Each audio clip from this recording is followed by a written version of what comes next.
Okay, guys, so this is going to be a brand new lecture on the Crusades. So, Lecture 1, The Heirs of Rome. Until the last 50 years, the Crusades were held in the Christian West as the epitome of a noble venture undertaken in the name of God. Europeans invoked the appeals of the Crusades during their expansion overseas since the 15th century. Hence, ventures to right any injustice are still dubbed Crusades, but the glittering image of chivalrous knights in medieval romance and modern novels has been tarnished. Today, Crusades are just as likely to be branded as the first oppressive Western imperialist, whether fanatical knights slaughtering innocents or venal Italian merchants, princes. All these images are caricatures. Crusading emerged from a tradition of pilgrimage to the holy places of Palestine since the late 14th century after the death of Christ. For 2 centuries, from 1095 to 1291, repeated crusades drew together the 3 distinct medieval worlds that had emerged since the collapse of the Roman Empire: Western Europe, Byzantium, and the Islamic world. Each society, although rooted in the late classical world, had evolved into a distinct civilization. The crusade drew these worlds back together, and the ensuing war, commerce, and cultural exchange decisively reshaped the future of Europe and the Middle East. The series of lectures begins by defining the era of the Crusades, examining popular perceptions and misperceptions, and looking at the 3 civilizations that were involved. First, by historical convention, there were 8 crusades. Among them, the first and most successful preached in 1095, the third led by Richard the Lion-Hearted, the pivotal fourth, which took Constantinople, and the last 4 led by Frederick II and St. Louis of France. Secondly, other minor crusades were more on the order of armed pilgrimage. The 8th canonical crusades of our interest were significant expeditions launched by the nobles and monarchs of Europe, involving as many as 100,000 people moving east with the aim of taking Jerusalem. Thirdly, the period of the Crusades ended in 1291, when Jerusalem was no longer the objective. Now then, the Crusades have given rise to many different perceptions. The widespread romantic perception of the Crusades dates from the Middle Ages. Princes and knights of Western Europe assumed the cross, pledging to liberate Jerusalem out of a sense of chivalry or family honor. Western Europe defined chivalry by their conflict with Muslims. For instance, Sultan Saladin, a Muslim commander, was seen as a better exemplar of chivalry than the Western Europeans. The romantic view of crusaders as defenders of the faith was transmitted in epic and poetry and remains a powerful image today. Recent generations have also seen a darker side of the Crusades.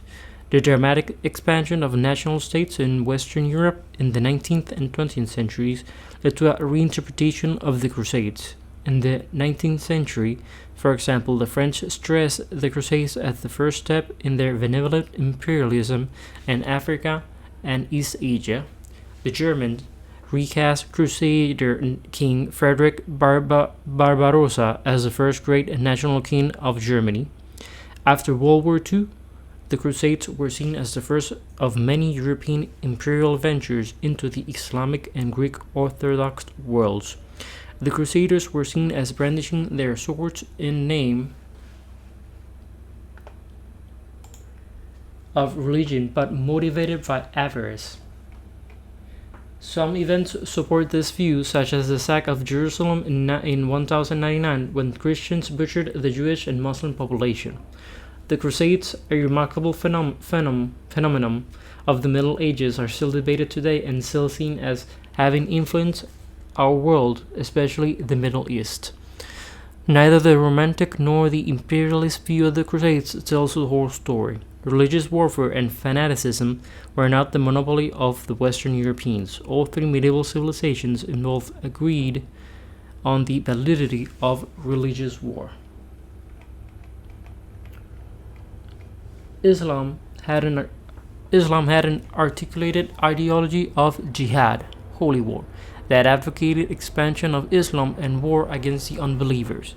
Western Europeans reached beyond the New Testament to Roman notions of just war and Old Testament vision of religious war. Byzantine armies went into battle under religious symbols. All three civilizations believed that war to defend or expand the faith was justifiable. The Crusades brought the civilization of Islam, Byzantium, and Western Europe together. They saw the climax of institutional changes, economic and religious development that could all be traced back to a common parent, the late Roman world. In 1905, the Islamic world was without a doubt the most successful of the three civilizations. It was premised on the notion that political and spiritual authority rested in a single person, the Caliph, who was successor of Muhammad, the final prophet of God. The Quran was the uncreated word of God, the direct revelation by God through Muhammad. The Caliph ruled over an Ummah, a committee of believers that embraced all Muslims. There was no split between the spiritual and secular world. In this, the Islamic world was in line with the vision of the Emperor Constantine, who had established the Christian Roman state and saw himself combining spiritual and secular authority.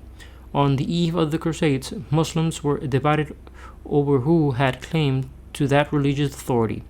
In 1095, a civil war raged between the Abbasid Caliphate in Baghdad and the Fatimid Caliphate in Cairo. This division played to the advantage of the Crusaders.